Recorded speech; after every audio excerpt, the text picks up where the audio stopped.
Welcome to Raglannskitchen. இன்னைக்கு பலாப்பழ கேசரி எப்படி டேஸ்டியாக செய்யலான்ட்டு பார்க்கலாம் வாங்க.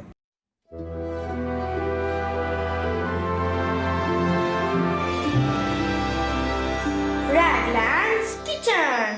பலாப்பழ கேசரி எப்படி செய்யலாம்னு பார்க்கலாம். அதுக்கு ஃபஸ்ட்டு தண்ணியை நம்ம சுட வச்சுக்கலாம். பலாப்பழ கேசரிக்கு தண்ணி ஒரு பக்கம் சூடாகட்டும், இன்னொரு பக்கம் நம்ம பேனை வச்சிடலாம்.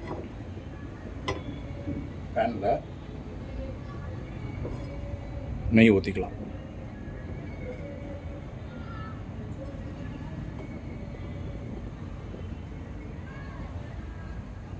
நெய்யோட கொஞ்சமாக எண்ணெய் சேர்த்துக்கலாம். இப்போ எண்ணெய் ஹீட் ஆகிடுச்சு. இதில் 1 கப் ரவை, முந்திரி பருப்பு, திராட்சை எடுத்துருக்கேன். இப்போ நம்ம இதில் சேர்த்துடலாம். இப்போ இதை நம்ம நல்லா வறுத்துக்கலாம்.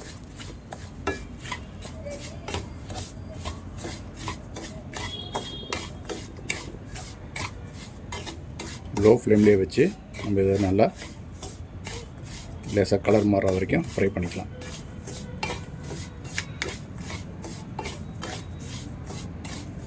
எவ்வளோக்கு ரவை நம்ம நல்லா வறுக்கிறோமோ அவ்வளோ கேசரி நல்லா டேஸ்ட்டாக இருக்கும்.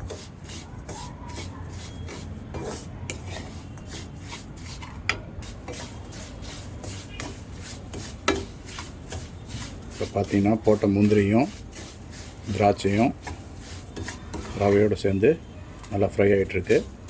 இதேமாரி இன்னும் கொஞ்சம் ஃப்ரை பண்ணிக்கலாம்.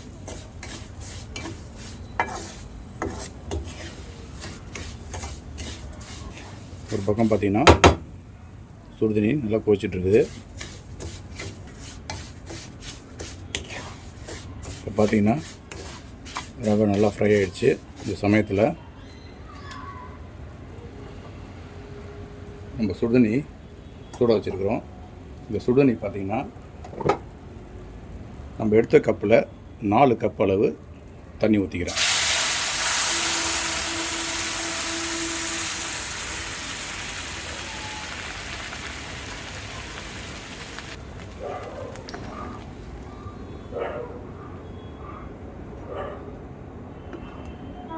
கட்டி விடாமல் நல்லா கிண்டிக்கிட்டே இருக்கலாம்.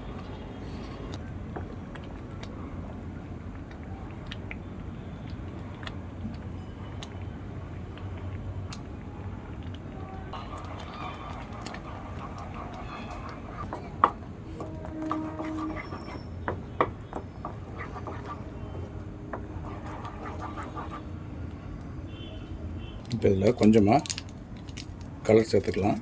நம்ம விருப்பப்பட்ட கலரை நம்ம இதில் போட்டுக்கலாம்.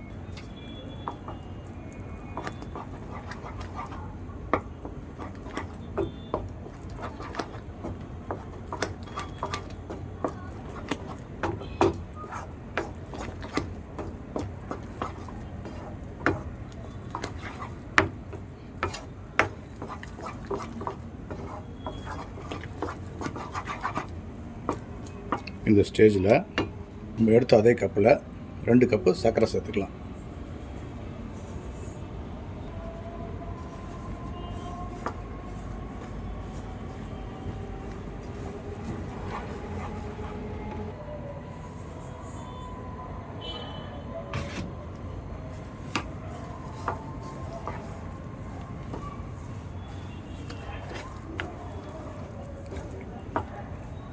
இது நல்லா இலகி வரும் நேரத்தில் கைவிடாமல் நம்ம கிண்டிக்கலாம். கட்டி பிடிச்சிடாமல்.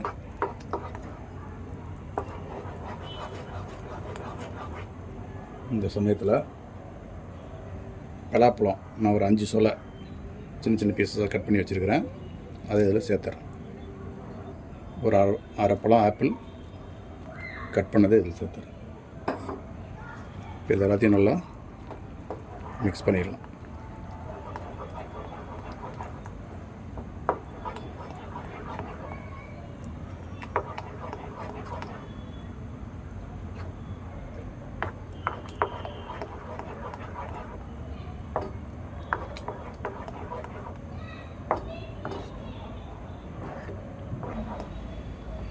இப்போ கேசரி நல்ல பழத்துக்கு வந்துடுச்சு.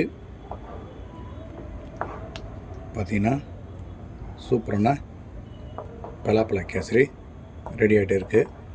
இந்த ஸ்டேஜில் டுட்டி ஃப்ரூட்டி கொஞ்சம் கூட சேர்த்துலாம். பைனாப்பிள் எசன்ஸ் கொஞ்சமாக.